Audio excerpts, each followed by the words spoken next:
Good morning, or maybe it's good afternoon, or good evening, or even good night.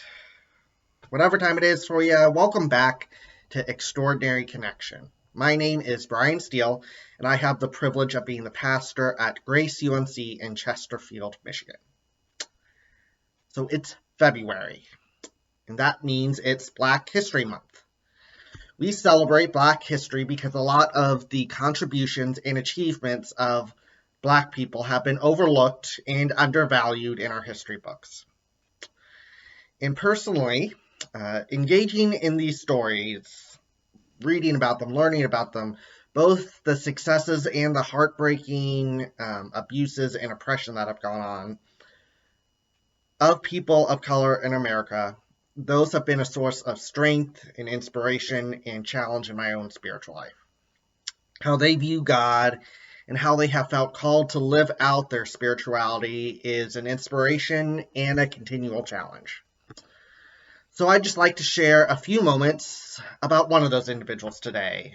He is perhaps the giant of Black theology, Dr. James Cone. Now, when we're talking about different threads of theology, especially when it comes to Black theology, for those of us who are white like me, we tend to think, how can I be in this conversation? Or even more so, why should I be? So this is what I would say.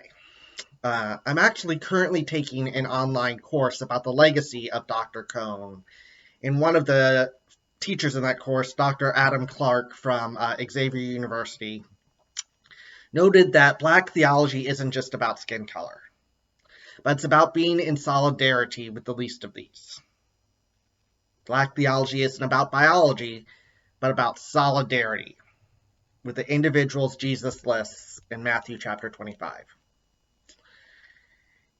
And for those of us who are following Jesus, or at least trying to follow Jesus, who does not want to grow more to live out Matthew chapter 25? Now, Dr. Cone is probably most known for what is called liberation theology, and that is quite likely a new term for a lot of you. I myself only heard about it at the beginning of seminary, and I've really only started to engage with it in recent years. Liberation theology is a call toward an enfleshed spirituality, meaning that we don't just find truth in the heavenly Jesus who is now sitting at the right hand of God, but that we recognize we still follow today the peasant Jesus, who had dirt underneath his fingernails, as Dr. Clark put it, and who was arrested and sentenced to death as an enemy of the state.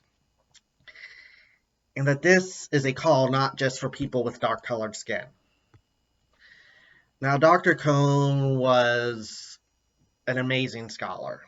He wrote and read a lot. So there are a lot of quotes I could share with you. But I thought I would, just as we come to a close, share this one quote from him. It comes from his article, Theology's Great Sin, Silence in the Face of White Supremacy. Dr. Cone says this, or writes this. To create an anti-racist theology, white theologians must engage the histories, cultures, and theologies of people of color. It is not enough to condemn racism. The voices of people of color must be found in your theology. You do not have to agree with their perspectives, but you do have to understand them and incorporate their meanings in your theological discourse. This is what whites almost never do. So friends, that's not even the tip of the iceberg when it comes to Cone. So I encourage you this month, take some time to read stories from people of color, especially Black African Americans. And I am going to post a link to help you with that. It comes to us from the Michigan Conference's Director for Multicultural Vibrancy, Reverend Brittany Steppen. She gave this PDF packet that is for all ages about a historical figure every day for Black History Month. So I hope you check it out.